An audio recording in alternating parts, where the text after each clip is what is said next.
Donc bonjour à tous. Donc j'interviens en qualité de président du Conseil francilien du Moment de la Paix. Donc et je vous remercie de m'avoir invité à intervenir dans cette conférence. Donc il nous a semblé intéressant d'évoquer dans cette intervention la question de la paix au regard de la Charte des Nations Unies. Cette question est souvent ramenée à tort au sempiternel débat autour du chapitre 7 de la Charte des Nations Unies, quand ce n'est pas à celui du droit de veto des membres permanents du Conseil de sécurité. Or, c'est bien le préambule de la Charte des Nations Unies qui pose le principe de l'illégalité de l'usage de la force armée dans la régulation des relations entre États, et non le chapitre 7. Je reprends le texte. Nous, peuple des Nations Unies, résolus à préserver les générations futures du fléau de la guerre, qui 2 fois en l'espace d'une vie humaine a infligé à l'humanité d'indicibles souffrances, et à ses fins à pratiquer la tolérance, à vivre en paix l'un avec l'autre, dans un esprit de bon voisinage, à unir nos forces pour maintenir la paix et la sécurité internationale, à accepter des principes et instituer des méthodes garantissant qu'il ne sera pas fait usage de la force des armes, sauf dans l'intérêt commun. Donc la question de la paix est au cœur même de la Charte des Nations Unies. Elle en constitue même le socle fondamental et non une conséquence secondaire ou par ricochet. Nous commémorons aussi cette année les 80 ans de la fin de la Seconde Guerre mondiale. Il me semble important de revenir sur cette séquence à laquelle se réfère explicitement le préambule de la Charte des Nations Unies.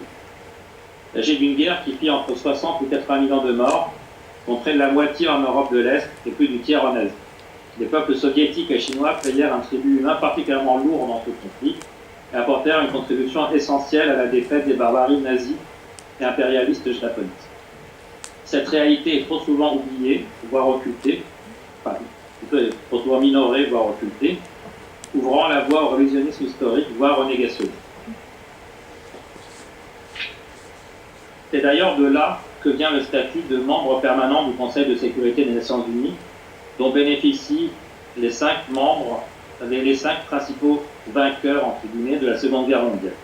Les USA, le Royaume-Uni, la France, mais aussi, et surtout en réalité, l'URSS, siège qui a été récupéré entre-temps par la Russie, qui était la principale composante de l'ex-URSS, et la Chine.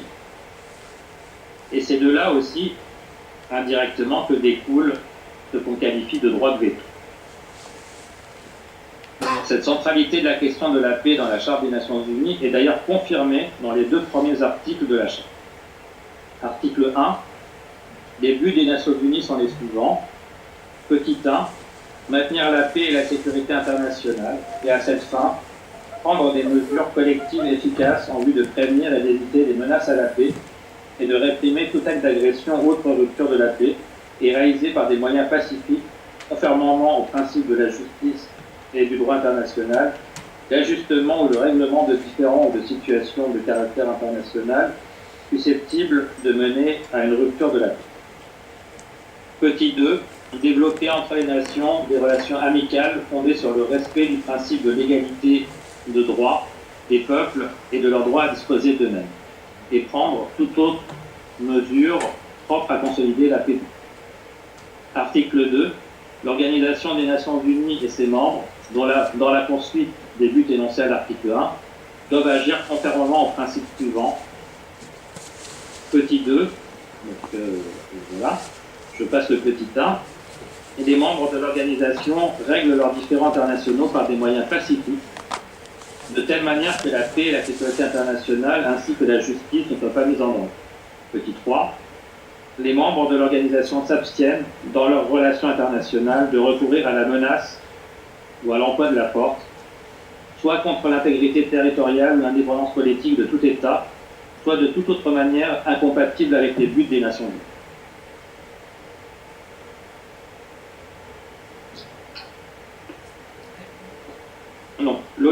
Fort logiquement, c'est le règlement pacifique des différends qui est recommandé par la Charte des Nations Unies, non seulement aux États membres, mais aussi au Conseil de sécurité lui-même, à travers le chapitre 6.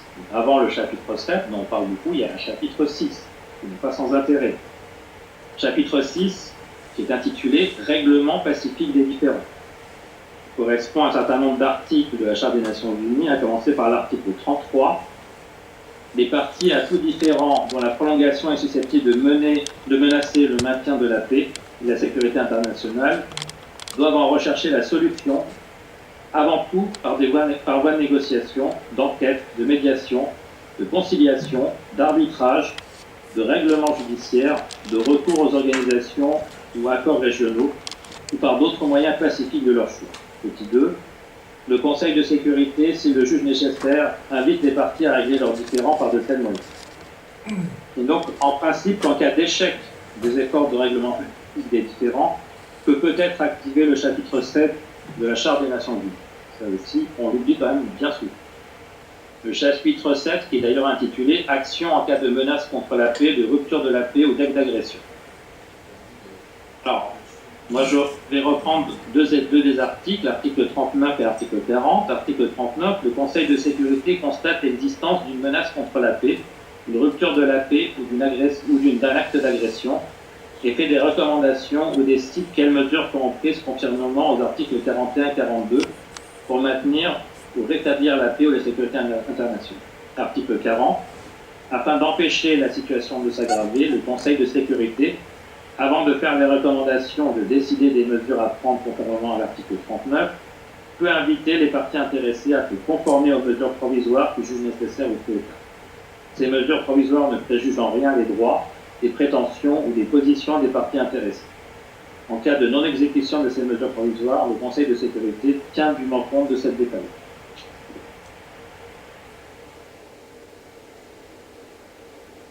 Bon, je ne vais pas continuer, il y a l'article 41 et 42. Mais bon, si l'article 41 est quand même intéressant, puisqu'il expose que le Conseil de sécurité peut décider quelles mesures, n'impliquant pas l'emploi de la force armée, doivent être prises pour donner effet à ces décisions et peut inviter les membres des Nations Unies à appliquer ces mesures. Celles-ci peuvent comprendre l'interruption complète ou partielle des relations économiques ou des communications ferroviaires, maritimes, aériennes, postales, télégraphiques, radioélectriques et des autres moyens de communication, ainsi que la rupture des relations diplomatiques. Et article 42, si le Conseil de sécurité estime que les mesures prévues à l'article 41 sont inadéquates ou qu'elles se sont révélées telles, il peut entreprendre au moyen de forces aériennes, navales ou terrestres toute action qui juge nécessaire au maintien ou au rétablissement de la paix ou de la sécurité internationale. Cette action peut comprendre des démonstrations, des mesures de blocus et d'autres opérations exécutées par des forces aériennes, navales aussi. Contrairement à une idée trop souvent répandue, le recours à la force, tout parapluie onusien, n'est donc qu'un dernier recours, y compris dans le chapitre 7 de la Charte des Nations Unies.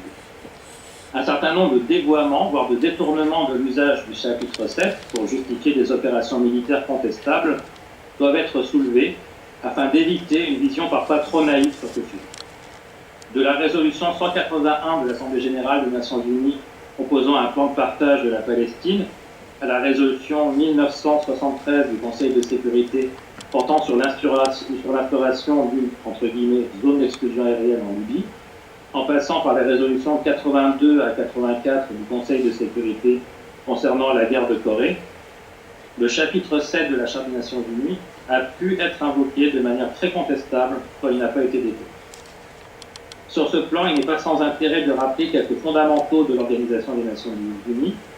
Loin d'être une institution entre guillemets neutre, elle est une arène des rapports de force et jeux de puissance inhérents à la communauté internationale. Au sens large, bien évidemment, pas au sens occidental, au sens. À ce titre, son principal intérêt est de permettre un débouché pacifique pour réguler par la diplomatie et la compréhension mutuelle les jeux de puissance et antagonismes internationaux. Et sur ce plan, l'usage de la coercition, via le chapitre 7, implique un minimum de consensus et de confiance mutuelle. Ainsi, il est bien évident que les résolutions 82 à 84 concernant la guerre de Corée n'auraient pas pu être adoptées sans l'absence de l'URSS en Conseil de sécurité des Nations Unies à ce moment-là. Elles constituent un coup de force juridique à bien des égards concernant l'exercice du droit de veto. En tout cas, peut-être qu'il était appliqué à ce moment jusque-là, c'est-à-dire la nécessité d'une unanimité des membres permanents du Conseil de sécurité des Nations Unies. qui a été par la suite un petit peu étiolé. Ou quelques années plus tard, donc à partir du moment où la République populaire de Chine a occupé le siège de la Chine au Conseil de sécurité des Nations Unies. Il faut quand même rappeler que pendant une vingtaine d'années, après la fin de la guerre civile chinoise et la victoire des communistes sur les nationalistes, ce n'était pas la République populaire de Chine qui représentait, qui était pourtant l'essentiel, qui exerçait son pouvoir sur l'essentiel du territoire chinois, mais la République de Chine, c'est-à-dire en réalité Taïwan, ce qu'on appelle aujourd'hui Taïwan, dans le langage commun, qui a continué à occuper pendant une vingtaine d'années le siège de membre permanent des nations, le siège de la Chine au Conseil de sécurité des Nations Unies. Donc cette situation constituait une anomalie, d'ailleurs fortement contestée, à raison, aussi bien par le camp socialiste que par le mouvement des non-alignés, et qui a conduit la République de Chine, répanchée à Taïwan, à occuper indûment le siège de membre permanent du Conseil de sécurité de la Chine. Donc en profitant du blocage des institutions onusiennes par les grandes puissances occidentales sur la question. De même, il est bien évident que la résolution 181 de l'Assemblée générale des Nations unies, portant proposition de plan de partage sur la Palestine mandataire, n'aurait certainement pas été votée quelques années plus tard, avec l'entrée en nombre dans l'organisation de pays anciennement coloniaux. Enfin, il ne fait pas de doute que le détournement de la résolution 1773 transformant le vote d'une, entre guillemets, zone d'exclusion aérienne en intervention militaire, donc en Libye, a créé une défiance à l'égard des grandes puissances occidentales s'étant prêtées à cette manipulation, en particulier de la part de la Russie et de la Chine. Cette séquence explique largement bien des blocages intervenus dans les années qui ont suivi et jusqu'à aujourd'hui. Et de bon ton de dire plus jamais ça, en référence à la Seconde Guerre mondiale, mais la réalité de notre monde est malheureusement plus sombre. Entre les bruits de bottes en Europe de l'Est, en particulier entre la Russie et l'Ukraine, l'unilatéralisme américain exacerbé et le raidissement autoritaire trumpiste, ou encore le bellicisme sans limite israélien, les motifs de pessimisme, d'inquiétude, d'angoisse et ou de peur, mais aussi d'indignation, ne manquent pas. Il y a actuellement une soixantaine de conflits à travers le monde, et c'est un record, dont un en particulier, présentant un caractère génocidaire et impliquant une puissance nucléaire, Israël, avec la complicité de l'essentiel des puissances occidentales, en particulier de la première puissance mondiale des USA, génère depuis des décennies une absence de sanctions injustifiées. Cette situation est révélatrice d'un deux poids deux mesures inacceptable, source d'une légitime indignation à travers le monde. Notre monde est en train de devenir multipolaire, et l'unilatéralisme, l'interventionnisme et ou les guerres impérialistes ne peuvent y demeurer des modes de régulation acceptables des relations internationales. Ceci sous peine d'une nouvelle guerre mondiale aux conséquences imprévisibles, lors de laquelle une forme de suicide collectif atomique ne serait pas écartée. Le choix du multilatéralisme et de la promotion de la compréhension mutuelle, une communauté de destin de l'humanité, est donc impératif si nous voulons écarter durablement ce risque. Donc, à noter que notre pays, la France, est désormais le second exportateur d'armes au monde. Cette centralité du lobby militaro-industriel dans l'activité économique nationale, souvent occultée, explique aussi largement la montée du militarisme et la promotion du bellicisme en France. Elle est essentielle, par exemple, pour comprendre le soutien inconditionnel d'un large spectre du champ politico-médiatique français à la guerre génocidaire israélienne à Gaza. La même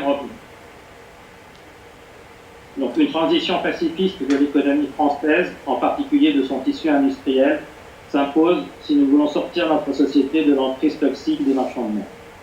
La même remarque s'impose aussi pour les USA, première puissance mondiale, si nous voulons éviter la tentation de la fuite en avant vers le pire, qui fait de ce pays la pire menace pour la paix mondiale avec son allié israélien.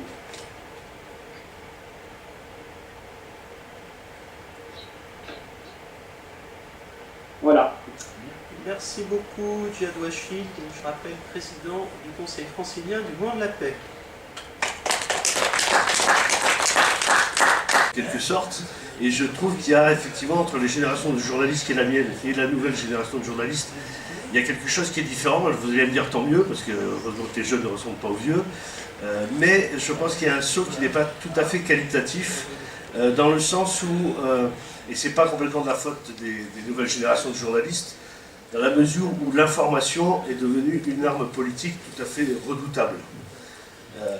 Et je crois que quand il y a eu l'avènement de la télévision, par exemple, je ne suis pas sûr que tout ait été pensé dans le cadre propagandiste de la télévision, mais on peut dire aussi aujourd'hui que la création des réseaux sociaux tels qu'ils existent et la multiplication de ce qui est dit dans ces réseaux sociaux, non seulement est un leurre en réalité, puisque les gens, d'abord, ça remplit une fonction parce que les gens ont envie de s'exprimer, et donc une expression qu'ils n'ont pas dans leur vie courante, et en tout cas même dans leur vie sociale, là où ils sont, dans leur entreprise, dans leur localité ou dans leur pays.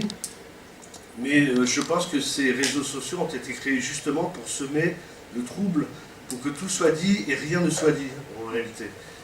Et donc la fonction du journaliste et la fonction des médias a particulièrement changé dans ce cadre-là, puisque vous le savez, enfin, les sondages qui sont faits montrent que la profession de journaliste ou les journalistes en tant que tels sont totalement décriés et pas pris en... Il n'y a pas de confiance réelle, en tout cas pas majoritaire, de la part des populations, et pas seulement dans un pays, mais en gros dans l'ensemble des pays, il n'y a pas de confiance qui est faite aux journalistes. J'ai tendance à penser que les gens se trompent un petit peu de cible en parlant des journalistes. Ils devraient plutôt parler des médias en tant que tels, parce que là aussi, les médias, c'est une option politique, c'est une arme. Je disais tout à l'heure, c'était une arme. Donc les réseaux sociaux ont été créés, je pense, aussi dans ce cadre-là, c'est-à-dire qu'il y a... Alors quand j'entends Trump parler de fake news, il me fait bien doucement rigoler, parce que je pense que c'est un des rois du fake news, et que lui et ses gens, et comme il a été dit, Trump c'est avant tout un commerçant.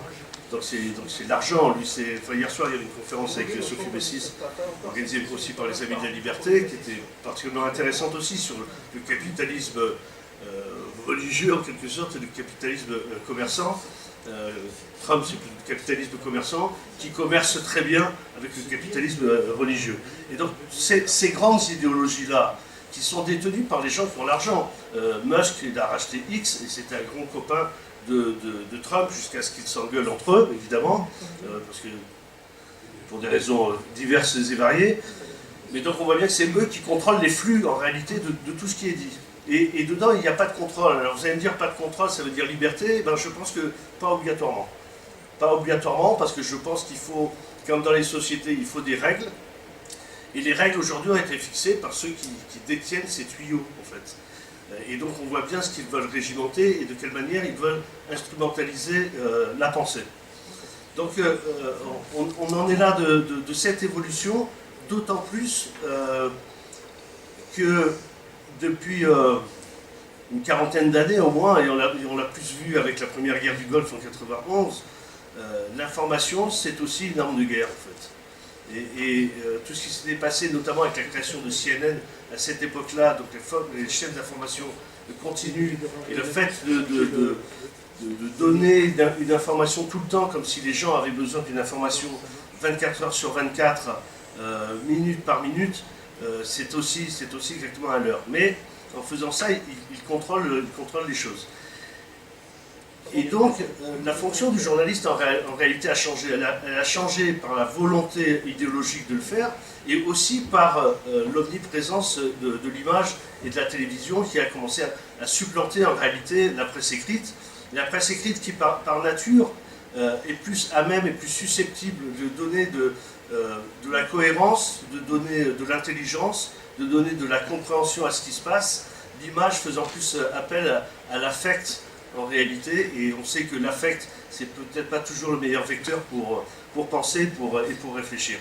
Donc cette omniprésence de l'image, plus la rapidité et l'envoi immédiat de l'information, fait que notre métier de journaliste a totalement changé, et qu'aujourd'hui, je disais, c'est une arme de guerre, parce que aujourd'hui, tuer un journaliste ou le séquestrer pour avoir de l'argent, ça a un prix dans une guerre réelle, physique, et une guerre idéologique.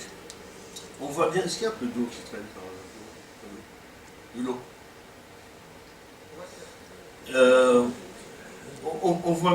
On voit bien pendant la guerre génocidaire qui se produit à Gaza, parce qu'on ne peut pas dire qu'elle soit totalement terminée malheureusement, on voit bien comment les journalistes ont été la cible. Les journalistes non palestiniens, en étant empêchés d'entrer, moi c'est la première guerre de Gaza que je ne peux pas couvrir, parce que j'ai fait toutes les autres guerres de Gaza. Je pense qu'ici tout le monde sait que ça n'a pas commencé le 7 octobre 2023, mais bien évidemment la guerre contre les Palestiniens menée par Israël, toutes les guerres menées à Gaza notamment, datent de plusieurs années. Donc les journalistes étrangers non palestiniens, nous sommes toujours interdits d'entrer dans la bande de Gaza. Donc moi, en tant que journaliste, quand on m'empêche d'entrer quelque part, c'est parce qu'on va y faire des choses vraiment pas très très belles. Et je l'avais vécu en 2002, lorsque le camp de réfugiés de Jenin en Cisjordanie avait été encerclé et envahi par l'armée israélienne, qui avait déclaré cette zone militaire fermée, et où j'avais pu rentrer avec un photographe, les seuls journalistes, et effectivement on a compris pourquoi ils voulaient empêcher la presse et les journalistes d'arriver là, puisque ça a été des massacres. Non seulement ils ont massacré, mais en plus pour couvrir les massacres, il y avait des bulldozers qui étaient entrés en action et qui malaxaient les morceaux de béton des maisons et les corps des Palestiniens, des Palestiniennes qui avaient été tués. Et on voit bien qu'à Gaza, on nous empêche d'entrer, et parallèlement, ils ont dit que tous les journalistes palestiniens qui étaient sur place étaient des agents du Hamas, étaient tous des membres du Hamas, donc il ne fallait pas croire ce qu'ils racontaient.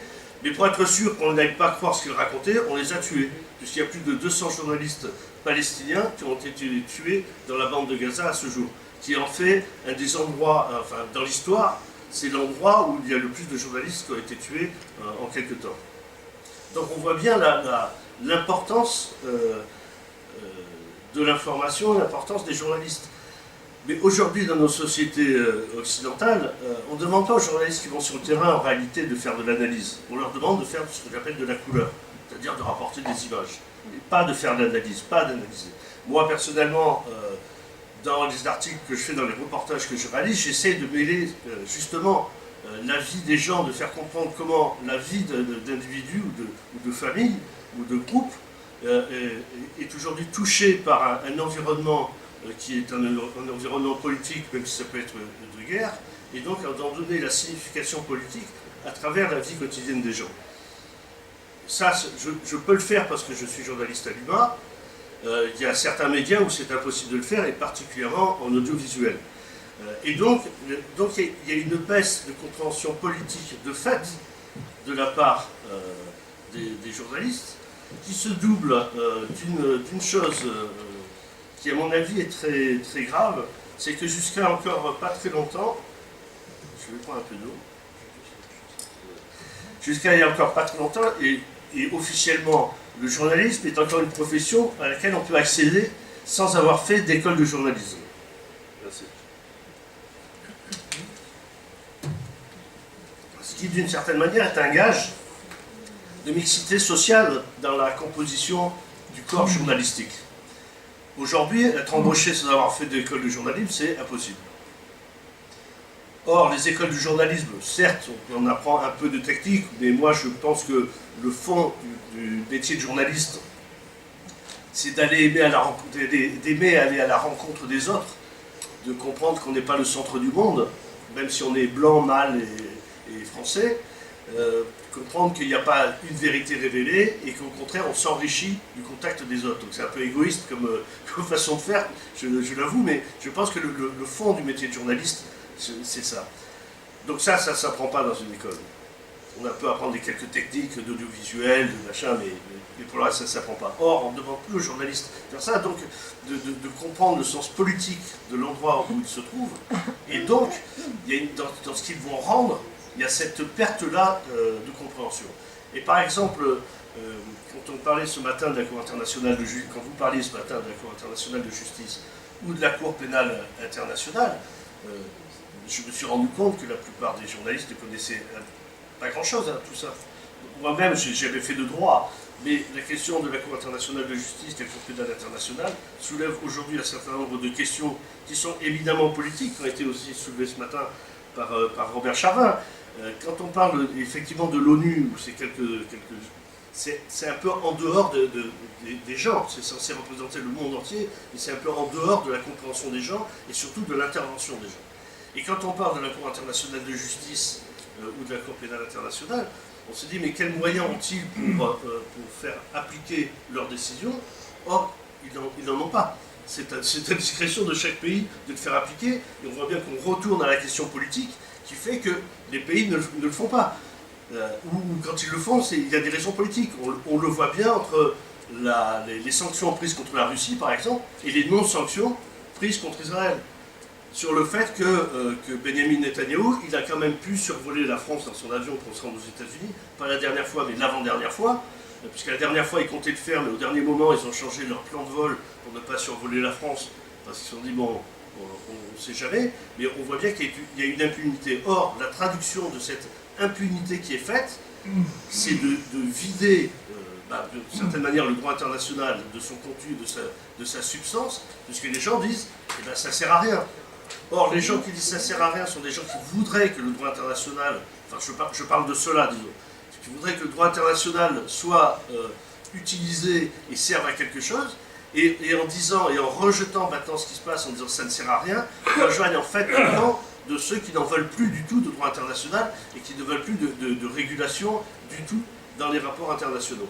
Donc c'est ce genre de questions, je pense que les journalistes devraient peut-être pas traiter, parce que c'est toujours un peu compliqué, mais en tout cas avoir en tête et faire en sorte que d'aider, les journalistes devraient aider ceux qui les lisent, ou ceux qui les écoutent, ou ceux qui les regardent, à penser ces choses-là. Parce que quand on pose la question de où sont les peuples à l'ONU, on est bien obligé de répondre, les peuples n'y sont pas. On est bien obligé aussi de regarder les choses entre 1945 et aujourd'hui, tout le changement, la chute du mur de Berlin, la disparition des pays socialistes, le fait que dans les années 60, 70, on était dans les périodes de décolonisation, on était quand même dans un monde où les idées progressistes étaient quand même fortes, avancées, les mouvements de libération étaient des mouvements progressistes. Aujourd'hui, on est presque dans une situation quasiment inverse, où les mouvements progressistes sont quand même à la ramasse, dans le monde entier. C'est pas simplement en France que l'extrême droite elle monte, c'est pas simplement en Europe que l'extrême droite elle monte, ce sont les idées réactionnaires, les idées les pires qu'il puisse y avoir, qui montent partout au détriment des forces progressistes. Et dans certains pays, c'est l'extrême droite pure et dure, et dans certains autres pays, c'est le fondamentalisme religieux qui monte partout. Et des fois, c'est même, effectivement, c'est confondu.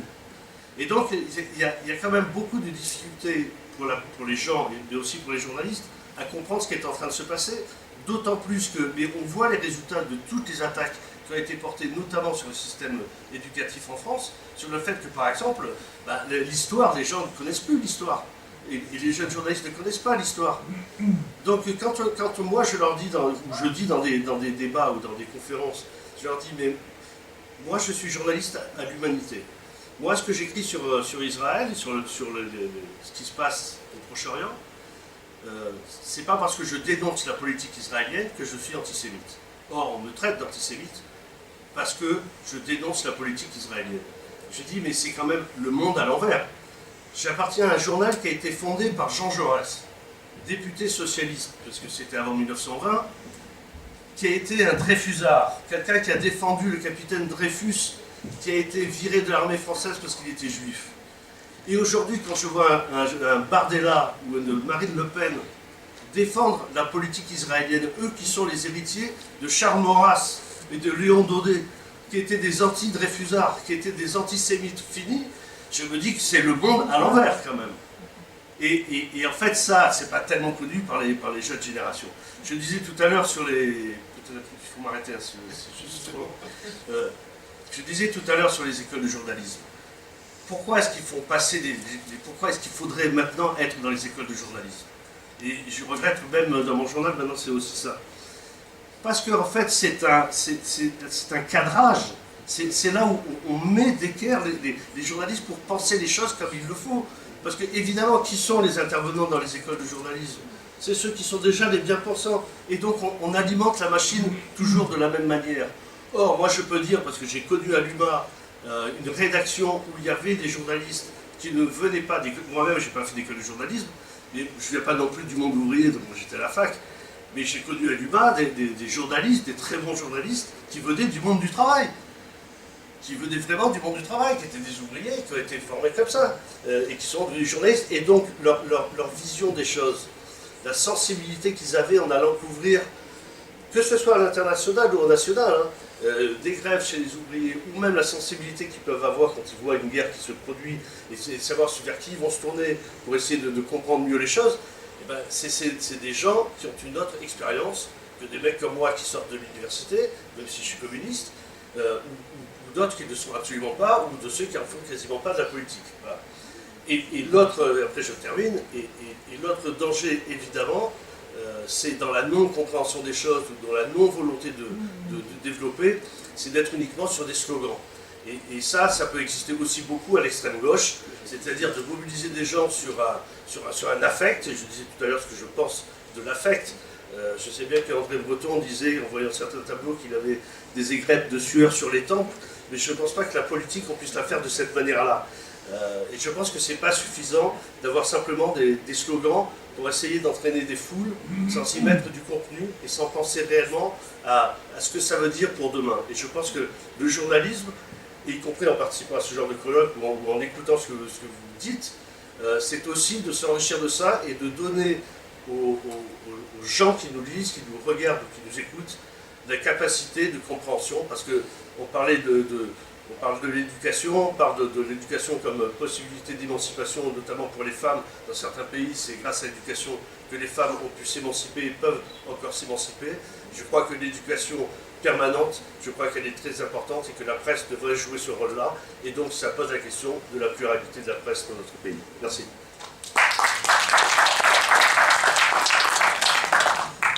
Merci beaucoup pour cet exposé stimulant qui montre que la culture de paix est quelque chose qui doit se travailler et qui, je pense, va appeler des questions. Je vous propose qu'on ait pris un peu de retard, de donner tout. Parfait. Et on avance du coup. Bon, bonjour les amis. Donc, ceux qui me connaissent. Je mets un micro. Ah oui. Tu veux de l'eau? Non, non. Odile, Hein? mets-toi là-bas sur la table. Sur la table. Derrière la table. Éclaté sur la table. Bon, il faut être un rayon dans la vie. Bon, alors, je représente le mouvement La Paix des Alpes-Maritimes. À l'occasion de la journée internationale pour l'élimination totale des armes nucléaires, le 26 septembre 2025, un appel conjoint de 460 organisations au plan international, dont le mouvement de la paix français, a été transmis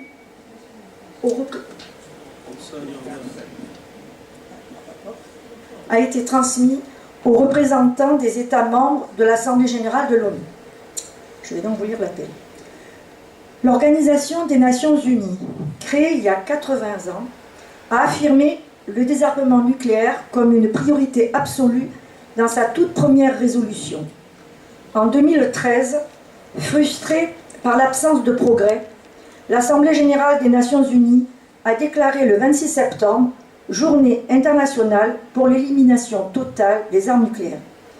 Cette journée internationale vise à sensibiliser et à éduquer le public sur la menace que représentent les armes nucléaires pour l'humanité et sur la nécessité de leur élimination totale.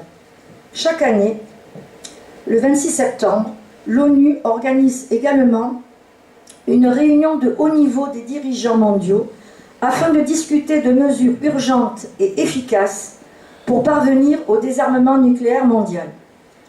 La désignation de cette date n'est pas arbitraire. L'une des nombreuses fois où l'humanité a frôlé la guerre nucléaire fut le 26 septembre 1983, au plus fort de la guerre froide. Une guerre nucléaire fut évitée de justesse lorsque le colonel Stanislav Petrov, officier de permanence dans une base russe d'alerte nucléaire précoce, enfreignit le protocole en ne confirmant pas au commandement supérieur une apparente attaque de missiles balistiques en provenance des États-Unis. Une fausse alerte fut ensuite confirmée. 2 ans plus tard, les pays au bord du gouffre déclarèrent conjointement qu'une guerre nucléaire est impossible à gagner et ne doit jamais être mené. Cet engagement fut réaffirmé au cours des années suivantes, notamment dans une déclaration des 5 pays du P5 en 2022 et dans le pacte pour l'avenir adopté par consensus lors du sommet de l'avenir des Nations Unies en septembre 2024. Cependant, aujourd'hui, le risque d'une guerre nucléaire, qu'elle soit due à un accident, une erreur de calcul, une escalade de crise ou une intention malveillante, est plus élevé que jamais.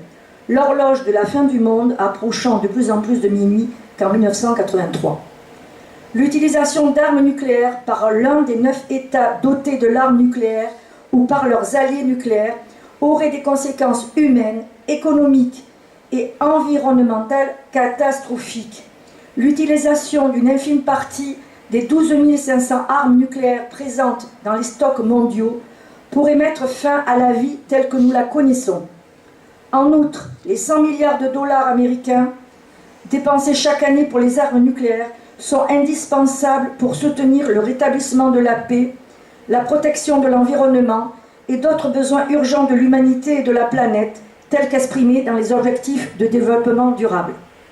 La Cour internationale de justice, la plus haute juridiction du monde, a affirmé que la menace et l'emploi d'armes nucléaires sont généralement illégaux et que les États ont l'obligation universelle de négocier de bonne foi pour parvenir à un désarmement nucléaire complet.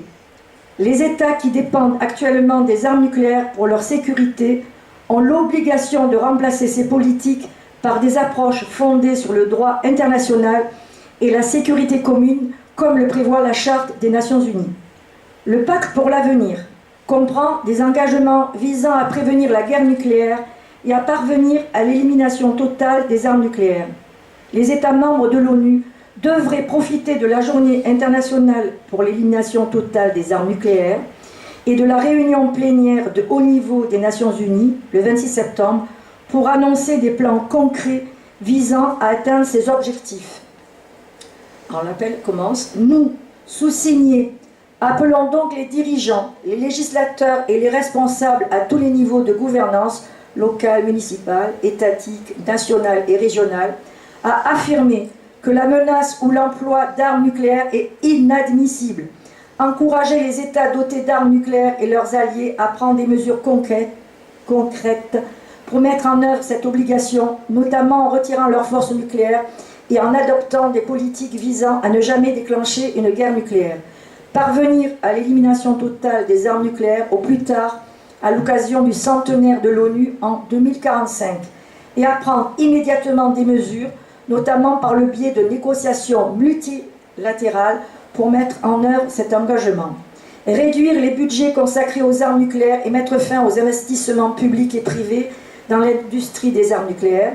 Réorienter ces fonds pour renforcer les Nations Unies, faire progresser le maintien de la paix et la résolution des conflits, accélérer les mesures de protection du climat et répondre aux besoins humains et économiques comme l'exige l'article 26 de la Charte des Nations Unies. C'est bientôt fini. Il n'y a pas de meilleur moment que 2025, 80e anniversaire des bombardements nucléaires d'Hiroshima et de Nagasaki et de la création des Nations Unies, pour entreprendre ces actions afin de parvenir à un monde sans armes nucléaires pour protéger les générations actuelles et futures. Alors si vous voulez voir la liste des organisations signataires, eh bien, vous tapez sur Internet et vous avez la liste des 460 organisations. Merci beaucoup pour l'intervention qui est au nom du comité Alpes-Maritimes du Monde de la Paix. Précisons-le, un des comités les plus actifs du Monde de la Paix et des plus nombreux avec la Savoie, si je ne m'abuse. Ah, vous avez vu? J'avais regardé les statistiques. Hein. Ah oui, on frôle avec la santé. Sur quelques réactions sur les deux interventions que nous avons eues, sachant que nous avons un micro, et sur celle de ce matin, évidemment, si vous avez des interventions. Est-ce que certains veulent dire un mot? À propos des écoles de journalisme, d'abord, je souscris tout à fait aux propositions de Pierre Barbancé. Je souscris tout à fait aux positions de Pierre Barbancé parce que ces écoles, je les ai fréquentées d'un certain côté de la salle. Et je pense que l'on enseigne essentiellement des techniques de savoir-faire et rien d'autre, avec une culture extrêmement limitée, et une culture extrêmement limitée qui n'intéresse personne d'ailleurs quand on en fait un petit peu, ce qui était mon cas. Donc on apprend des gens, et qui sont déjà très corporatistes par ailleurs. Dès l'école, ils sont déjà à fond pour se défendre et défendre la profession telle qu'elle existe, du moins telle qu'ils l'imaginent. À propos de défense et dissuasion, moi je crois qu'il y a un problème difficile à régler. Les grandes puissances doivent faire tous les efforts pour se désarmer, disent les textes internationaux. Les grandes puissances, c'est-à-dire les puissances qui sont titulaires du pouvoir nucléaire. Or, dans la pratique et dans les médias, on ne parle que des petits États qui risqueraient de devenir des puissances nucléaires, ou des petits États qui ont des armes nucléaires.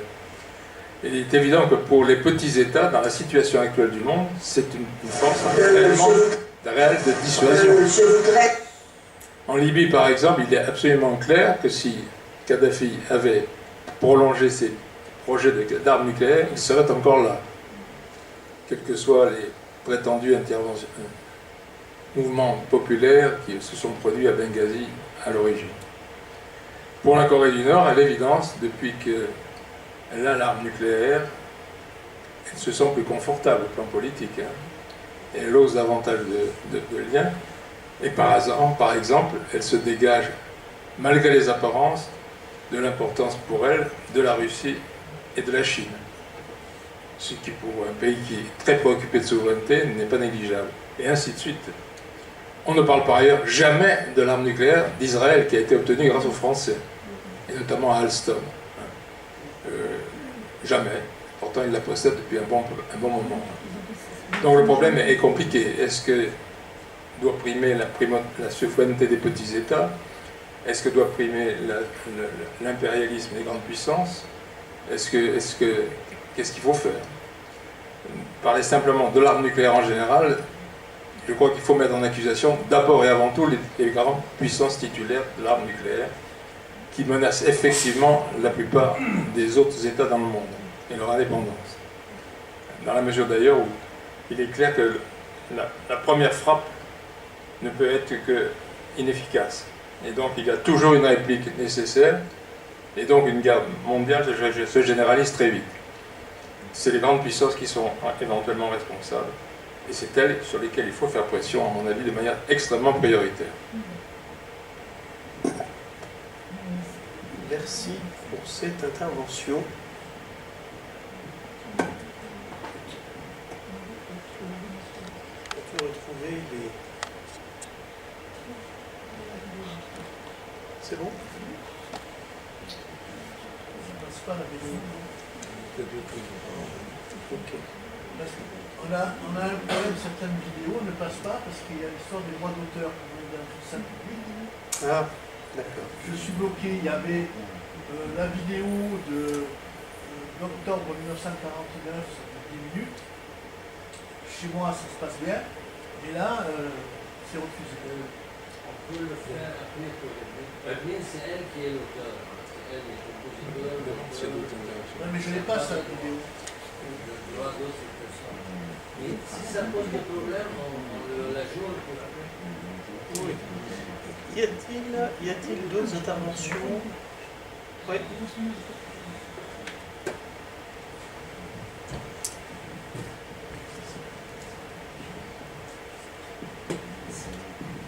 Oui, moi je vais reprendre un vieux proverbe qui dit que le poisson pourrit par la tête.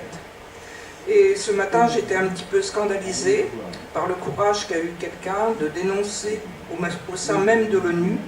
Il y avait des personnes pour apprécier ce que faisait Israël. Donc comme c'est contraire à la charte, je vais proposer quelque chose qui va peut-être sembler un petit peu fêlé. Mais bon, avant de voler, on a commencé par rêver qu'on volait, hein, maintenant on a des fusées. Je me dis que les personnes qui font partie donc, de l'ONU, ce serait bien qu'elles prêtent serment, le jour où elles rentrent dans cet organisme, d'appliquer la charte. Parce que c'est complètement inadmissible que quelqu'un qui est à l'ONU aille à l'envers de la charte. Voilà. Et À la limite, je pense qu'il faudrait justement une juridiction qui, lorsque ce cas se présente, puisse éliminer ces éléments véreux. Voilà.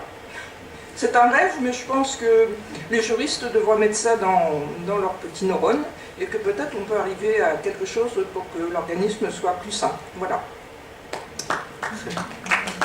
Merci pour cette intervention. Alors, pour information, il y a quand même un tribunal au sein de l'ONU qui gère les personnels. Alors, je sais que c'est les personnels, hein, ce n'est pas les représentants des États qui ont généralement une immunité. Et par ailleurs, l'idée d'un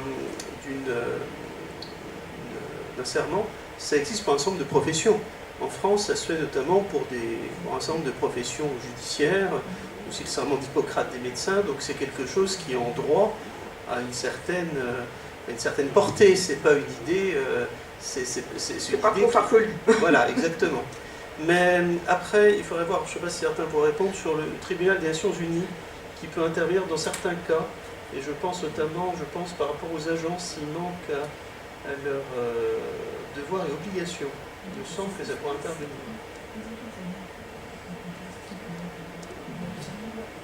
Personne de dire un mot sur le tribunal des Nations Unies. Ce que je vous propose, on continue. Mathéo, à toi.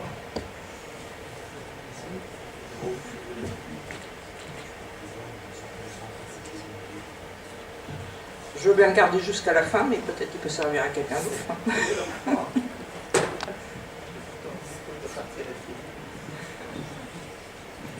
Eh bien, bonjour à tous et à toutes. Je m'appelle Mathéo Bonaglia, je suis avocat barreau de Paris et j'ai également cette deuxième casquette, cette charge très très lourde à porter qui est de tenter, autant que faire se peut, d'assurer la présidence par intérim de l'association Droit Solidarité après le décès de celui qui l'avait fondé et qui l'a présidé pendant des années, Roland Veil, lequel avec sa compagne habilité pendant toute sa vie et toute sa carrière d'avocat en défense des acquis et de ces idées que porte la charte et en défense et pour l'établissement et le maintien de la paix internationale.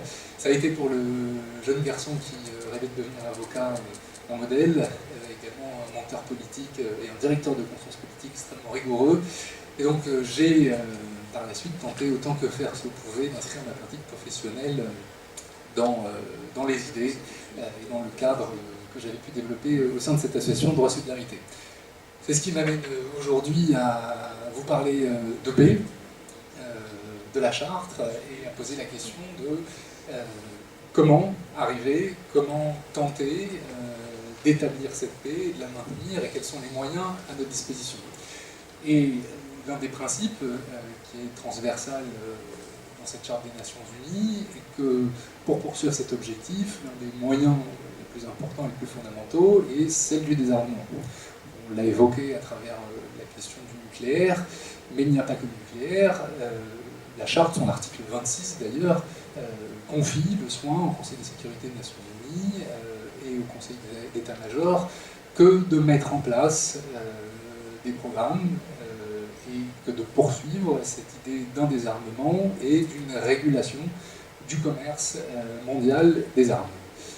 Ce commerce mondial des armes reconnaît à l'heure actuelle un regain. Les États s'arment de nouveau, les budgets des États internationaux affectés aux armements ne cessent que d'augmenter, et les efforts qui avaient été faits en matière de régulation du commerce des armes tendent à s'effriter, à disparaître, et nous autres, citoyens de pays membres, et nous, peuple des Nations Unies, avons bien souvent des difficultés à faire respecter par nos gouvernements ces objectifs dans le cadre de ces moyens, ce désarmement. Dans le cadre des Nations Unies, a été en 2013 signé et ratifié par la France un traité qui s'appelle le traité sur le commerce des armes, qui, pour la première fois, mettait des critères objectifs en matière d'exportation d'armes et qui contraignent ceux des pays membres dans les licences qu'ils délivrent aux industriels de l'armement de leur pays et qui prohibe notamment les autorisations d'exportation de matériel militaire et matériel assimilé à destination de pays qui manquent au respect de leurs engagements internationaux, violent le droit international militaire, ou à destination de pays susceptibles d'être remis entre les mains de personnes qui commettent des crimes de guerre et des attaques contre les populations civiles ou des biens à caractère civil et protégés comme tels. La difficulté est donc la suivante: comment, c'est la question que je pose, et j'ai malheureusement pas de solution, et je vais dresser un panorama somme toute assez morose de la difficulté que nous pouvons avoir en France, parce que c'est le cas français que je connais, pour faire exiger de nos représentants qu'ils respectent ces principes dégagés dans le cadre des Nations Unies, et plus encore qu'ils respectent les engagements ratifiés par la France dans le cadre notamment du traité sur le commerce des armes. Avant de vous présenter ces difficultés, je vous dresse un rapide panorama en droit interne, en droit français, de la question de l'armement. La question de l'armement, elle est encadrée par le Code de la Défense et il est un principe de prohibition générale. C'est-à-dire qu'il est interdit de fabriquer, de vendre, d'acheter des armes, du matériel militaire de guerre plus exactement, sauf autorisation particulière qui est donnée par le gouvernement. C'est donc un système de prohibition qui est assorti d'exceptions qui prennent la forme de licences qui sont délivrées par le Premier ministre à l'issue d'un examen au sein de ce qu'on appelle la CIEMG, la Commission interministérielle d'études du matériel de guerre, qui comporte des représentants de Bercy, des ministères des Affaires étrangères et de l'Élysée, et qui, à l'issue d'un processus d'examen, indique si oui ou non il est opportun que le Premier ministre accorde ou non une licence d'exportation de matériel militaire de guerre. Or, depuis les années 1950, la France se hisse dans le top 3 des exportateurs de matériel militaire dans le monde, et vous doutez bien, je pense assez spontanément, que l'on n'atteint pas cette place sans être assez conciliant avec le respect des propres engagements de notre pays, et que bien souvent, dans l'arbitrage qui est fait, au moment d'accorder ou non une licence qui autorise un industriel de l'armement français à exporter des armes à l'international, des considérations budgétaires, des considérations de puissance, des considérations de pouvoir, de coopération militaire priment sur le respect du droit, c'est-à-dire l'interdiction fixée par un texte, le traité sur le commerce des armes, que d'autoriser l'exportation militaire de matériel militaire de guerre à des pays dans lesquels ils sont susceptibles d'être utilisés pour commettre des crimes de guerre en violation des engagements internationaux ou du droit international humanitaire. La difficulté, celle du praticien, est donc de faire respecter cela. Et en France, sous la Ve République, la totalité de la matière est, outre le mécanisme que je viens de vous expliquer, d'autorisation préalable, est couvert par le secret défense. À l'exception d'un rapport qui est remis au Parlement une fois par an, toujours avec des mois et des mois de retard, nous n'avons absolument aucune information sur le type d'armes, leur nombre, quantité, prix, à qui ils sont livrés. C'est absolument impossible pour le citoyen français, lequel citoyen français doit, par l'intermédiaire de ses représentants, remplir les objectifs fixés par la Charte.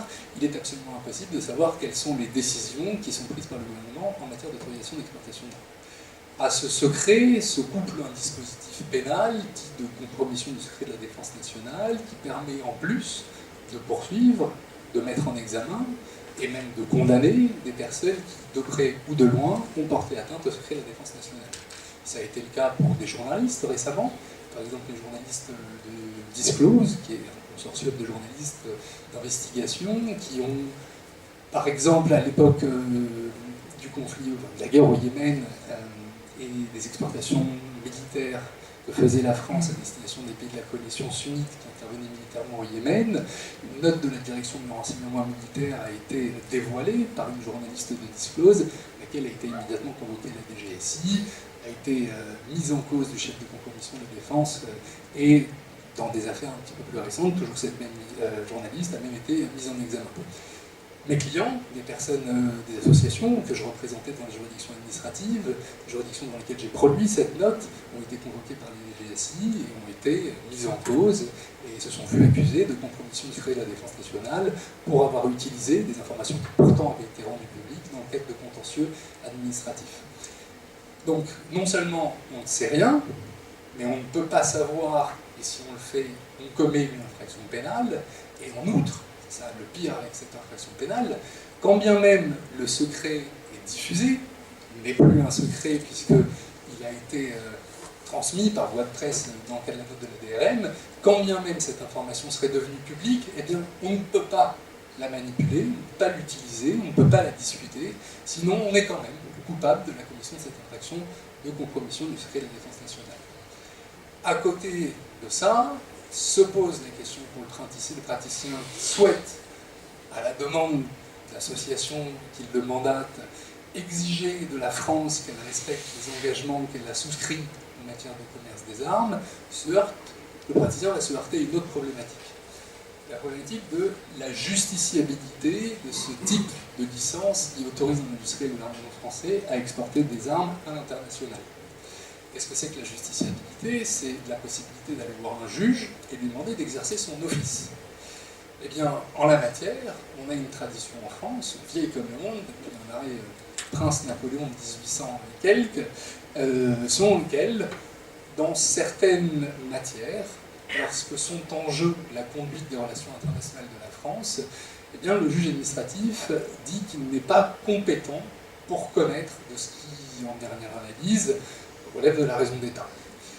Donc, lorsque une association vient me voir pour me dire « Maître, on a, depuis 2015, début de l'intervention militaire au Yémen, des pays de la coalition sunnite qui commettent de très graves violations du droit international militaire et des crimes de guerre. Or, ces pays sont abreuvés d'armements français. Nous souhaiterions donc, en France, dans le cadre des engagements internationaux souscrits par la France, convaincre un juge administratif que les décisions qui sont prises par l'exécutif d'autoriser des livraisons à ces pays, lesquels les emplois en violation du droit international militaire, sont illégales, parce qu'elles violent les dispositions de traité sur le commerce des armes, et bien le juge administratif nous répond « Malheureusement, je ne peux pas connaître de ces questions-là, c'est la raison d'État, circuler, il n'y a rien à voir. » Donc, non seulement on ne sait rien, quand on arrive à savoir quelques petites choses, on s'expose à des poursuites pénales, et lorsque l'on veut aller voir un juge pour qu'il contrôle la conformité de décisions d'autorisation d'exportation de militaires internationales aux engagements souscrits par la France, le juge administratif nous dit « Je ne suis pas compétent, circuler, il n'y a rien à voir ». Il est donc extrêmement difficile pour nous autres, pourtant par l'intermédiaire de nos représentants, dans le cadre des Nations Unies, devons poursuivre cet objectif d'établissement et de maintien de la paix, notamment par une régulation effective du commerce des armes et plus globalement par un désarmement, que d'agir en tant que détenteurs d'un pouvoir qu'on délègue pourtant dans le cadre des Nations Unies. Nous, peuple des Nations Unies, n'arrivons pas par l'intermédiaire de nos gouvernements, en tout cas en France, à faire respecter ces principes et nous heurtons à des difficultés immenses lorsqu'il s'agit de contrôler des matières comme celle-ci. C'est pour ça que ces dernières années, et ça me semble un glissement peut-être assez inquiétant, l'ensemble des associations qui s'intéressent à la régulation du commerce des armes a peu à peu abandonné la voie du contentieux administratif. Et disant qu'à chaque fois qu'on va voir un juge administratif à ce sujet-là, il nous dit théorie des actes de gouvernement, c'est une décision qui n'est pas détachable de la conduite des relations internationales de la France, circuler, il n'y a rien à voir. Faute de parvenir à obtenir de nos gouvernements qui souscrivent aux engagements de la France, le traité de commerce des armes notamment, ces dernières années, les associations sont de plus en plus dirigées, non pas vers le juge administratif, mais vers le juge civil. Et notamment, dans le cadre du génocide qui est actuellement commis à Gaza, se sont posées dès le début des questions en matière de est-ce que nous, Français, dans le cadre des engagements internationaux que nous avons souscrits, au regard de ce que l'on constate, ce qui est au bout d'un moment très bien documenté à Gaza, est-ce que nous pouvons continuer à autoriser nos industriels de armement, à exporter du matériel militaire à destination d'Israël, lorsqu'il existe un risque prépondérant que celui-ci soit utilisé dans le cadre des opérations militaires israéliennes et serve donc, in fine, à commettre des crimes parmi les plus graves du droit de l'homme. Faute de réussir à convaincre le juge administratif, qui de nouveau nous a dit « circuler, il n'y a rien à voir », on s'est tourné vers le juge civil. Et notamment, la France, à cause de cette place proéminente qu'elle tient dans le commerce de l'armement mondial, est également un lieu dans lequel il y a beaucoup de business development, disent-ils, en matière d'armement. Et notamment, on reçoit quasiment chaque année sur notre territoire des salons qui sont destinés à l'industrie de l'armement et qui sont des places où on se rencontre, on fait la promotion de son matériel militaire, on conclut de nouveaux accords commerciaux, choses comme ça. On en a dans le volet terrestre, maritime et aérien, Eurosatori, Euronaval et le Salon du Bourget. Et on en a même un qui va bientôt arriver, qui mélange des activités de police et des activités militaires, qui s'appelle Milipa. Nous avons donc, après le début de l'intervention militaire israélienne dans la bande de Gaza, alors que commençait à être amplement documentée la commission de crimes de guerre et que déjà la Cour internationale de justice estimait qu'il y avait une suspicion de situation génocidaire qui impliquait donc pour les États signataires de la Convention de lutte contre le génocide de prendre des mesures effectives pour remplir leurs engagements au titre de cette convention. Nous avons continué à accueillir sur notre territoire des industriels de l'armement israéliens qui ont pu faire la promotion de matériel militaire qui était utilisé dans le cadre du conflit, qui ont pu nouer de nouvelles relations commerciales, qui ont pu acquérir, acheter de nouveaux armements avec ce risque prépondérant qu'ils soient utilisés à Gaza. Nous nous sommes donc tournés vers le juge civil, à qui nous avons dit, puisque nous n'avons pas de réponse du juge administratif. Voilà, maître commissaire de justice, je vous demande de séquestrer, je sais pas, la somme qui correspond à 30% de mon imposition, au motif que, et vous allez me laisser votre carte, vous me rédigerez le projet de motivation, un truc bref, hein, une page ou deux, quoi. Et moi, je pense que ça pourrait être intéressant de lancer un mouvement là-dessus. Moi, j'ai un projet de bouquin un peu aussi pour dénoncer ce qui se passe là. Et ça pourrait être en même temps quelque chose qui pourrait s'y glisser entre d'autres choses que je ne peux pas raconter encore aujourd'hui. Mais je dois dire que votre pertinence, votre jeunesse dynamique, etc. Et puis,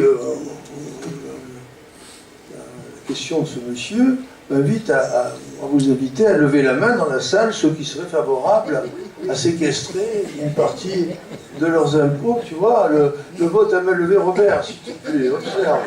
Le vote à main levée est assez unanime. Donc, tu vois, regarde. Et l'humanité serait-elle, elle est là, hein, elle serait-elle partenaire dans ce type de démarche? En tout cas, est-ce que ça mériterait que je fasse un papier avec la nourriture intellectuelle de ce jeune confrère qui connaît vraiment le sujet, que je fasse un papier chez vous? Vous le prendriez? Voilà, j'ai dit, j'étais un peu long, mais je suis sincère, hein, je peux le faire, hein, si vous êtes d'accord. On peut applaudir aussi si on est d'accord. Excusez-moi, mais avec le prélèvement à la source, comment ça sera possible? On fait plus cher pour les impôts. Et là, ils nous prennent notre pognon sans nous demander notre avis avec le prélèvement à la source. Moi, il faut trouver une combine. Il faut enlever le sénat. C'est la facture volontiers. Non, mais il faut trouver une solution pour que le prélèvement à la source soit un peu mis hors jeu. Ça, en fiscaliste, si on regarde un petit peu dans le code de procédure et tout, on peut trouver peut-être une solution. Mais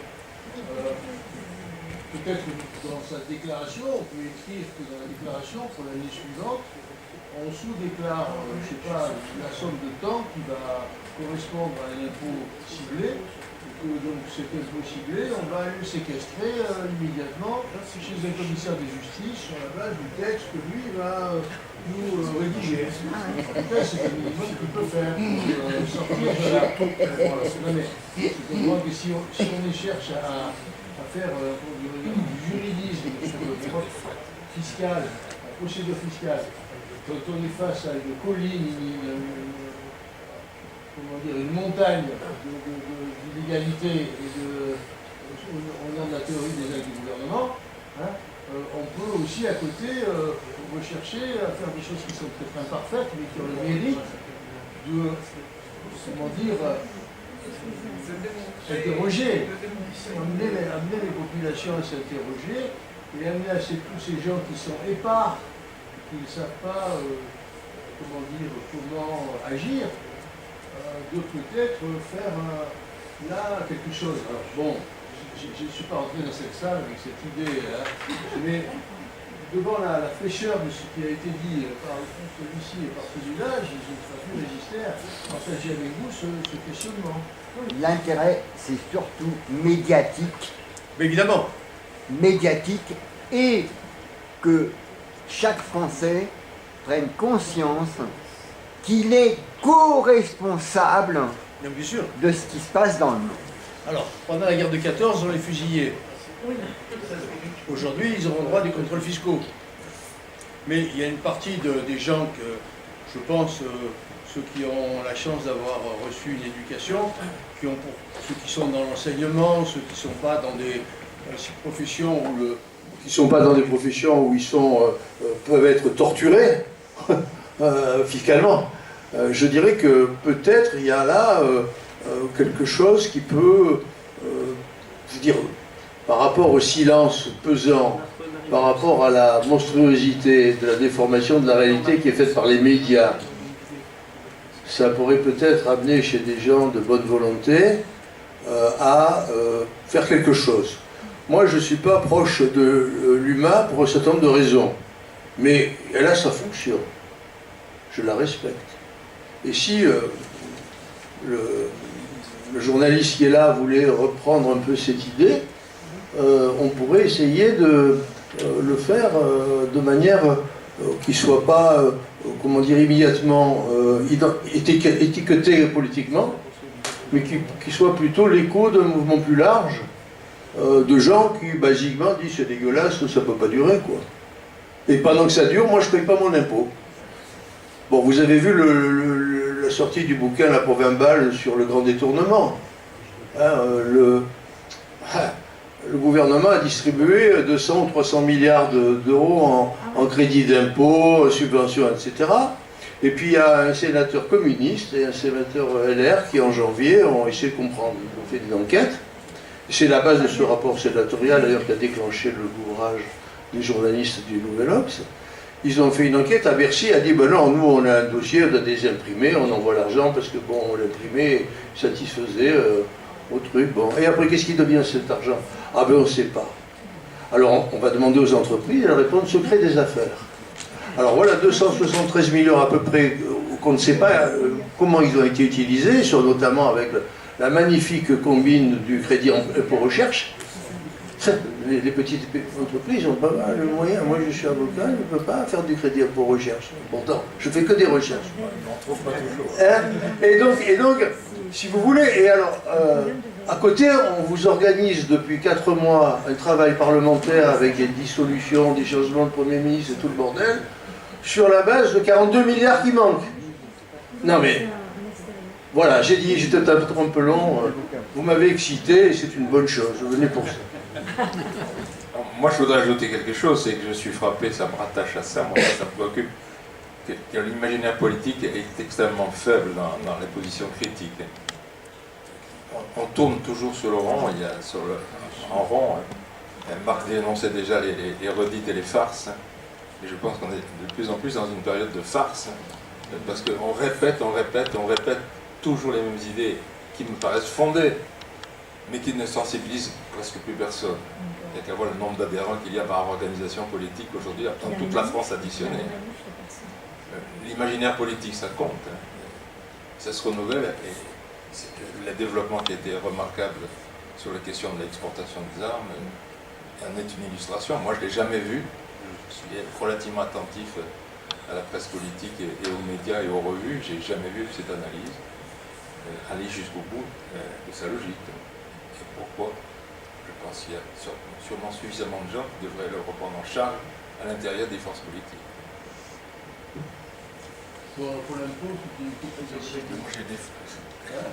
Un mot, Mathéo, sur ton prochain client. Je ne suis pas venu pour rien, je laisserai ma carte à mon confrère, je suis à votre disposition pour gérer tout ça.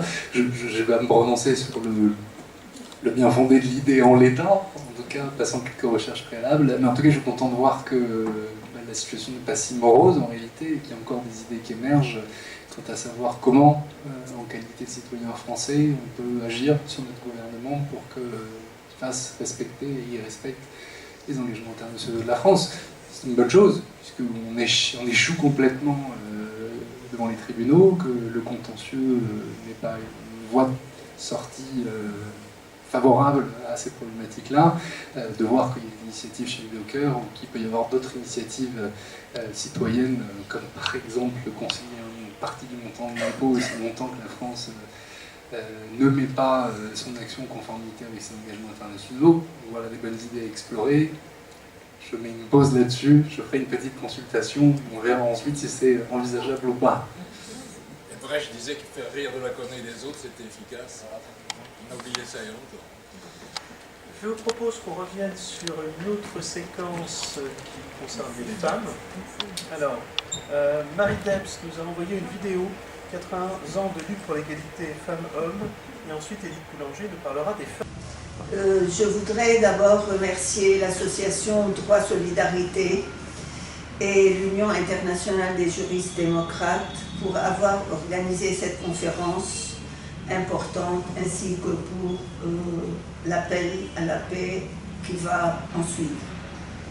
80 ans après, qu'en est-il de la charte de l'ONU et de la situation des femmes? 80 ans ont passé depuis ce jour du 24 octobre 1945 qui marqua l'institution des Nations Unies à la suite de la ratification définitive de la charte par la Chine, les États-Unis, la France, le Royaume-Uni et l'Union soviétique. Cette charte, qui débute par une déclaration de foi stipulant que les peuples des Nations Unies sont résolus à préserver les générations futures du fléau de la guerre qui, 2 fois en l'espace d'une vie humaine, a infligé à l'humanité l'indicible souffrance, mais aussi à proclamer à nouveau leur foi dans les droits fondamentaux de l'homme, dans la dignité de la valeur de la personne humaine, dans l'égalité des droits des hommes et des femmes, ainsi que des nations grandes et petites. Où sommes-nous aujourd'hui de ce préambule, ainsi que des 111 articles de la charte, notamment l'article 6 qui parle justement des principes énoncés et de ceux qui les enfreignent, de l'article 8 qui stipule qu'aucune restriction ne sera imposée par l'organisation à l'accès des hommes et des femmes dans des conditions égales à toutes les fonctions dans ses organes principaux et subsidiaires, ou encore le second paragraphe de l'article 13, développer la coopération internationale dans les domaines économiques, social, de la culture intellectuelle, de l'éducation, de la santé publique, et faciliter pour tous, sans distinction de race, de sexe, de langue ou de religion, la jouissance des droits de l'homme et des libertés fondamentales. Pour ne citer que ceux-là qui ont un impact direct sur la situation des femmes, surtout en temps de guerre et d'occupation de territoire, ainsi que sur le rôle toujours marginal des femmes dans la société et sur le plan économique. Quelques chiffres empruntés au rapport des Nations Unies et à leurs différents organismes montrent que si la situation des femmes a quelque peu évolué, elle n'est pas encore à la mesure de leurs attentes. Et que si certains États ont fait des efforts dans le sens de supprimer les inégalités, la majorité des gouvernements est encore très loin des promesses faites. Sur le plan des violations et des violences les plus flagrantes d'abord. Premièrement, en 2024, les dépenses militaires mondiales ont atteint un niveau record de 2,718 billions de dollars par an, soit une augmentation de 9,4 par rapport à 2023, et 2 fois plus qu'en 1995, c'est-à-dire nous prenons la conférence de Belgique comme point de départ. 612 millions de femmes et de filles vivaient dans un rayon de 50 km d'au moins un des 170 conflits et agressions armées, soit une hausse de 54% depuis 2010. Deuxièmement, à l'échelle mondiale, la violence à l'égard des femmes et des filles persiste à des taux alarmants. Près de 740 millions de femmes, ou une femme sur 3, subissent au cours de leur vie des violences physiques ou sexuelles perpétrées par le partenaire intime ou des violences sexuelles commises par une autre personne. Troisièmement, depuis 2022, les cas de violences sexuelles liés à un conflit armé ont augmenté de 50%. Les femmes et les filles sont ciblées dans 90% des cas. Sans oublier les massacres dus au bombardement et autres faits de guerre, ou encore les déplacements forcés et la famine, comme c'est le cas actuellement à Gaza, au Soudan et au Liban, où il y a des millions de personnes qui ont été déplacées, 2,5 millions à Gaza, 1 million et plus au Liban, et plus de 8 millions au Soudan. Sur le plan des mariages précoces, quatrièmement, il faut dire qu'entre 2022 et 2023, la part des femmes mariées pendant l'enfance a baissé, passant de 24 à 19%. Pourtant, les avancées en matière de prévention en ce qui concerne le mariage des enfants étaient toujours importantes au sein des ménages les plus pauvres et contrairement aux ménages les plus riches. Sur le plan de la protection sociale et économique, d'abord, il est vrai que la part mondiale des femmes couvertes par au moins une prestation sociale a augmenté d'un tiers entre 2010 et 2023. Cependant, 2 milliards de femmes et de filles ne bénéficient d'aucune prestation sociale en 2023. Deuxièmement, l'écart entre les sexes en matière de travail stagne depuis des décennies. À l'échelle mondiale, 63% des femmes âgées de 24 à 54 ans participent à la population active contre 92% des hommes. Donc 63% des femmes, 92% des hommes sur le plan de la population active. Les femmes accomplissent encore 2,5 fois plus que les hommes un travail de soins non rémunéré, surtout à la maison, et même parfois au milieu de la famille. Et 775 millions de femmes employées dans l'économie informelle occupent des emplois précaires,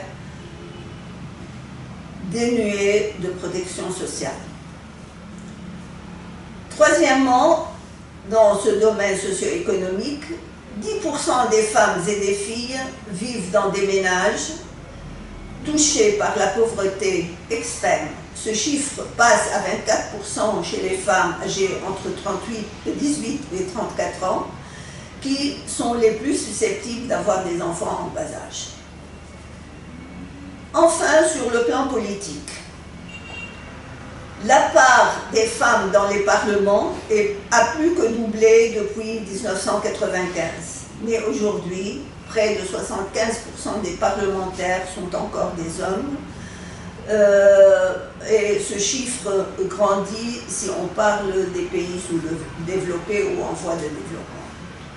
Seuls 87 pays sont ou ont été dirigés par une femme.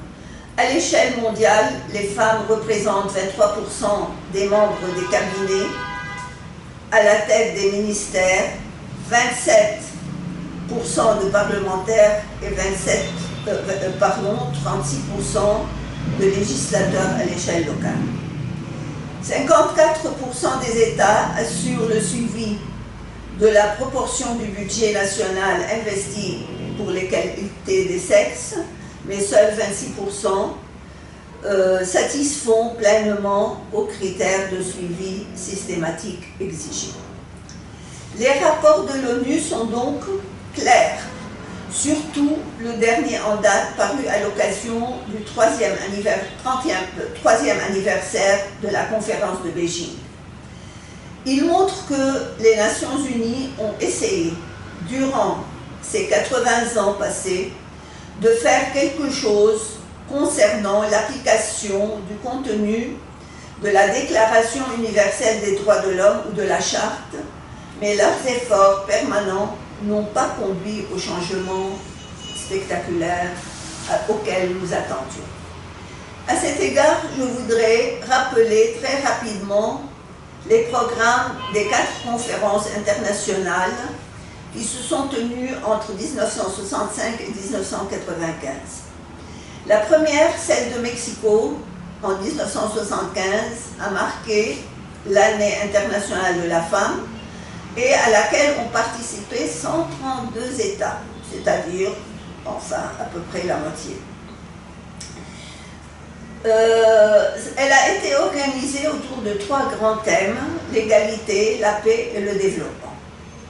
Elle fut suivie 5 ans plus tard par celle de Copenhague, où 145 gouvernements ont mis au point un programme préconisant des mesures nationales permettant aux femmes de s'améliorer en principe sur le plan de la sauvegarde de leurs droits en matière de nationalité, d'héritage ou de garde d'enfants.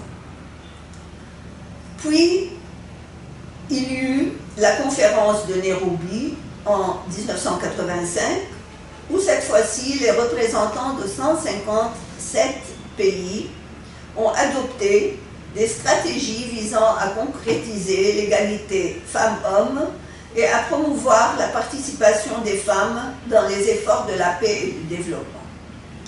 Enfin, et c'est là le plus important, la conférence de Beijing en 1995, c'est-à-dire il y a 30 ans, a identifié 12 domaines critiques pour la promotion des femmes, qui sont la pauvreté, l'éducation, la santé, la violence, les conflits armés, l'économie, la prise de décision, les mécanismes institutionnels, les droits de l'homme, les médias, l'environnement et la fillette. Et c'était la première fois qu'on introduisait justement la fillette avec les droits des femmes. Cette conférence, où la participation a atteint 189 États membres, a voté à l'unanimité, et pour la première fois, un programme d'action concrète afin de parvenir à l'égalité, déjà bien définie par la CEDAW, la Convention internationale pour l'élimination de toutes les formes de discrimination à l'égard des femmes. 50 ans se sont écoulés depuis Mexico et 30 ans donc depuis Beijing, et les résultats ne sont pas concluants comme nous venons de le mentionner à partir des rapports publiés par l'ONU. Pourquoi?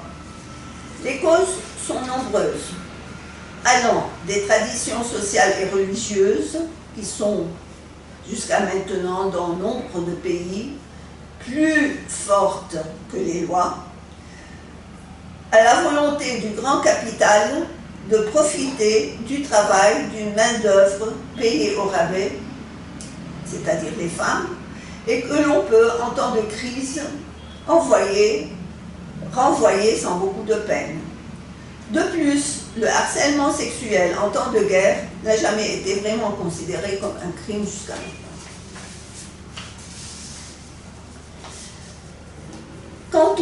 Quant au droit politique, et à part les décrets promulgués par la Révolution d'octobre en Russie en 1917, aucun État géré par une majorité écrasante d'hommes n'a ouvert une vraie perspective pour imposer l'égalité femmes-hommes sur le plan politique. À cela, nous devons mettre en lumière le fait que les décisions des Nations Unies n'ont jamais été appliquées à la lettre, même s'il est dit que les conventions internationales priment. Vu d'abord le droit de veto accordé aux 5 vainqueurs de la Seconde Guerre mondiale. Vient ensuite le fait que les États membres ne sont pas obligés de ratifier ou d'appliquer les décisions votées par la majorité d'entre eux s'ils trouvent une incompatibilité quelconque entre ces textes et les lois du pays, c'est-à-dire le contraire de ce qui doit se passer. Ce sont les lois du pays qui priment et non pas les conventions internationales. Cela fait que les États membres, surtout les grandes puissances et leurs alliés, ont le droit d'émettre des réserves sur les accords internationaux ou même sur un article au sein d'un accord international ou d'une convention. L'exemple des réserves émises par les États arabes sur l'article 9 de la CEDAW concernant le droit des femmes de donner la nationalité à leurs enfants, ou encore l'article 16 concernant l'égalité des droits sur le plan des statuts personnels, en disent long sur ce plan. De même que l'exemple de refus de l'entité israélienne d'appliquer les textes votés à une majorité écrasante concernant la préservation de la population civile de Gaza, les femmes et les enfants surtout, contre les crimes de guerre commis dernièrement. Voilà pourquoi, après 80 ans, la situation dans le monde se détériore et le risque d'une 3e guerre mondiale augmente à vue d'œil. Et si nous ne voulons pas que l'ONU subisse le même sort que la SDN, il nous faut unifier nos efforts afin que le droit international cesse d'être bafoué. Dans ce sens, nous appelons à l'unité des peuples de la planète, des associations d'intellectuels, de juristes surtout, mais aussi de femmes et de jeunes autour d'un programme de changement qui devient de plus en plus nécessaire. Merci. Je voudrais d'abord remercier l'association Droit Solidarité et l'Union internationale des juristes démocrates pour avoir organisé cette conférence importante, ainsi que pour l'appel à la paix qui va en suivre. 80 ans après, qu'en est-il de la charte de l'ONU et de la situation des femmes? 80 ans ont passé depuis ce jour du 24 octobre 1945 qui marqua l'institution des Nations Unies à la suite de la ratification définitive de la charte par la Chine, les États-Unis, la France, le Royaume-Uni et l'Union soviétique. Cette charte, qui débute par une déclaration de foi stipulant que les peuples des Nations Unies sont résolus à préserver les générations futures du fléau de la guerre qui, 2 fois en l'espace d'une vie humaine, a infligé à l'humanité l'indicible souffrance, mais aussi à proclamer à nouveau leur foi dans les droits fondamentaux de l'homme, dans la dignité de la valeur de la personne humaine, dans l'égalité des droits des hommes et des femmes, ainsi que des nations grandes et petites. Où sommes-nous aujourd'hui de ce préambule, ainsi que des 111 articles de la Charte, notamment l'article 6, qui parle justement des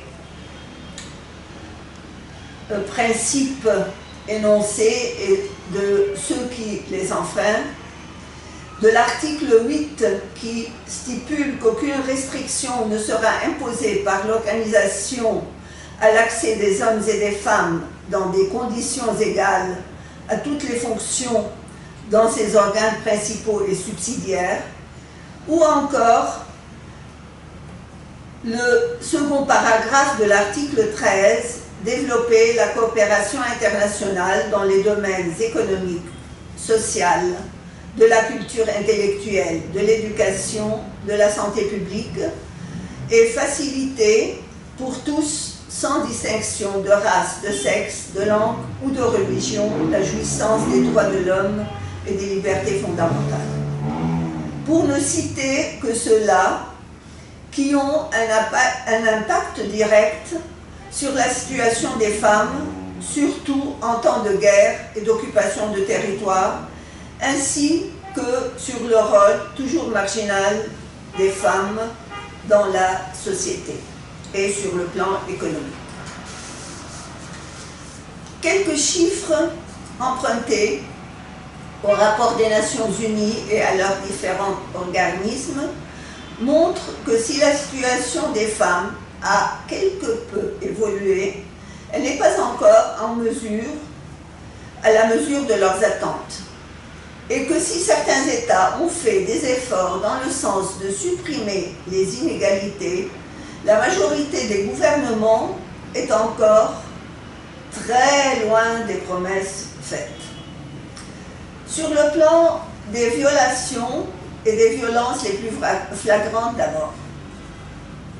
Premièrement, en 2024, les dépenses militaires mondiales ont atteint un niveau record de 2,718 billions de dollars par an, soit une augmentation de 9,4 par rapport à 2023, et 2 fois plus qu'en 1995, c'est-à-dire nous prenons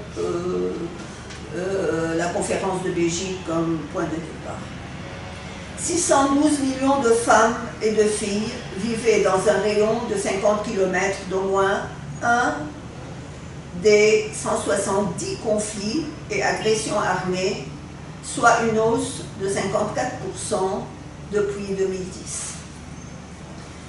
Deuxièmement, à l'échelle mondiale, la violence à l'égard des femmes et des filles persiste à des taux alarmants. Près de 740 millions de femmes, ou une femme sur 3, subissent au cours de leur vie des violences physiques ou sexuelles perpétrées par le partenaire intime ou des violences sexuelles commises par une autre personne. Troisièmement, depuis 2022, les cas de violences sexuelles liés à un conflit armé ont augmenté de 50%. Les femmes et les filles sont ciblées dans 90% des cas. Sans oublier les massacres dus au bombardement et autres faits de guerre, ou encore les déplacements forcés et la famine, comme c'est le cas actuellement à Gaza, au Soudan et au Liban, où il y a des millions de personnes qui ont été déplacées, 2,5 millions à Gaza, 1 million et plus au Liban, et plus de 8 millions au Soudan. Sur le plan des mariages précoces, quatrièmement, il faut dire qu'entre 2022 et 2023, la part des femmes mariées pendant l'enfance a baissé, passant de 24 à 19%. Pourtant, les avancées en matière de prévention en ce qui concerne le mariage des enfants était toujours importante au sein des ménages les plus pauvres et contrairement aux ménages les plus riches. Sur le plan de la protection sociale et économique, d'abord, il est vrai que la part mondiale des femmes couvertes par au moins une prestation sociale a augmenté d'un tiers entre 2010 et 2023. Cependant, 2 milliards de femmes et de filles ne bénéficient d'aucune prestation sociale en 2023. Deuxièmement, l'écart entre les sexes en matière de travail stagne depuis des décennies.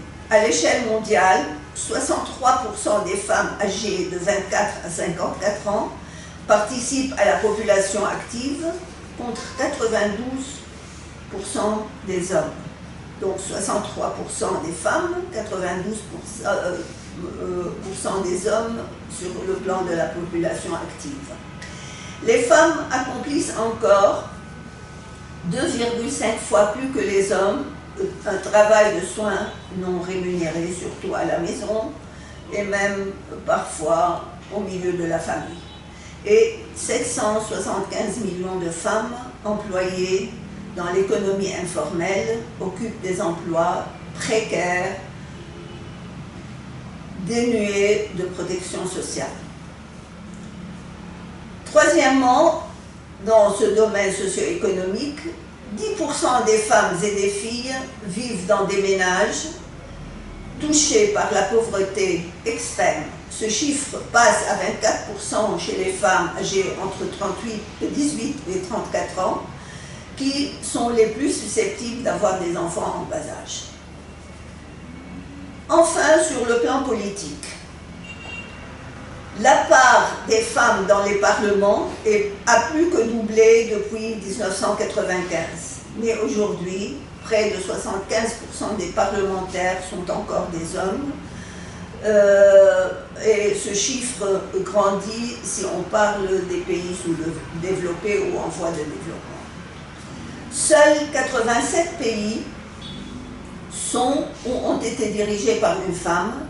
À l'échelle mondiale, les femmes représentent 23% des membres des cabinets, à la tête des ministères, 27% de parlementaires et 36% de législateurs à l'échelle locale. 54% des États assurent le suivi de la proportion du budget national investi pour l'égalité des sexes, mais seuls 26% satisfont pleinement aux critères de suivi systématique exigés. Les rapports de l'ONU sont donc clairs, surtout le dernier en date paru à l'occasion du 33e anniversaire de la conférence de Beijing. Il montre que les Nations Unies ont essayé, durant ces 80 ans passés, de faire quelque chose concernant l'application du contenu de la Déclaration universelle des droits de l'homme ou de la Charte, mais leurs efforts permanents n'ont pas conduit au changement spectaculaire auquel nous attendions. À cet égard, je voudrais rappeler très rapidement les programmes des 4 conférences internationales qui se sont tenues entre 1965 et 1995. La première, celle de Mexico, en 1975, a marqué l'année internationale de la femme et à laquelle ont participé 132 États, c'est-à-dire, enfin, à peu près la moitié. Elle a été organisée autour de 3 grands thèmes, l'égalité, la paix et le développement. Elle fut suivie 5 ans plus tard par celle de Copenhague, où 145 gouvernements ont mis au point un programme préconisant des mesures nationales permettant aux femmes de s'améliorer en principe sur le plan de la sauvegarde de leurs droits en matière de nationalité, d'héritage ou de garde d'enfants. Puis, il y eut la conférence de Nairobi en 1985, où cette fois-ci, les représentants de 157 pays ont adopté des stratégies visant à concrétiser l'égalité femmes-hommes et à promouvoir la participation des femmes dans les efforts de la paix et du développement. Enfin, et c'est là le plus important, la conférence de Beijing en 1995, c'est-à-dire il y a 30 ans, a identifié 12 domaines critiques pour la promotion des femmes, qui sont la pauvreté, l'éducation, la santé, la violence, les conflits armés, l'économie, la prise de décision, les mécanismes institutionnels, les droits de l'homme, les médias, l'environnement et la fillette. Et c'était la première fois qu'on introduisait justement la fillette avec les droits des femmes. Cette conférence, où la participation a atteint 189 États membres, a voté à l'unanimité, et pour la première fois, un programme d'action concrète afin de parvenir à l'égalité, déjà bien définie par la CEDAW, la Convention internationale pour l'élimination de toutes les formes de discrimination à l'égard des femmes. 50 ans se sont écoulés depuis Mexico, et 30 ans donc depuis Beijing, et les résultats ne sont pas concluants, comme nous venons de le mentionner à partir des rapports publiés par l'ONU. Pourquoi? Les causes sont nombreuses, allant des traditions sociales et religieuses, qui sont jusqu'à maintenant dans nombre de pays plus fortes que les lois, à la volonté du grand capital de profiter du travail d'une main-d'œuvre payée au rabais, c'est-à-dire les femmes, et que l'on peut, en temps de crise, renvoyer sans beaucoup de peine. De plus, le harcèlement sexuel en temps de guerre n'a jamais été vraiment considéré comme un crime jusqu'à maintenant.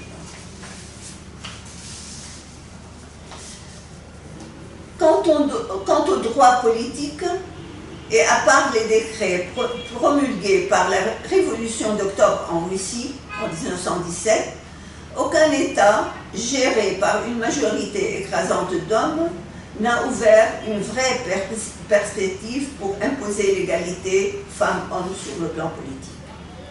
À cela, nous devons mettre en lumière le fait que les décisions des Nations Unies n'ont jamais été appliquées à la lettre, même s'il est dit que les conventions internationales priment. Vu d'abord le droit de veto accordé aux 5 vainqueurs de la Seconde Guerre mondiale. Vient ensuite le fait que les États membres ne sont pas obligés de ratifier ou d'appliquer les décisions votées par la majorité d'entre eux s'ils trouvent une incompatibilité quelconque entre ces textes et les lois du pays, c'est-à-dire le contraire de ce qui doit se passer. Ce sont les lois du pays qui priment et non pas les conventions internationales. Cela fait que les États membres, surtout les grandes puissances et leurs alliés, ont le droit d'émettre des réserves sur les accords internationaux ou même sur un article au sein d'un accord international ou d'une convention.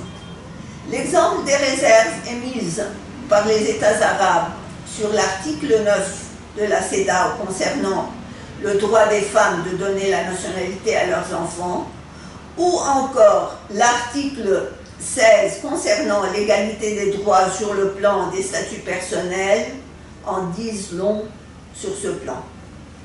De même que l'exemple de refus de l'entité israélienne d'appliquer les textes votés à une majorité écrasante concernant la préservation de la population civile de Gaza, les femmes et les enfants surtout, contre les crimes de guerre commis dernièrement.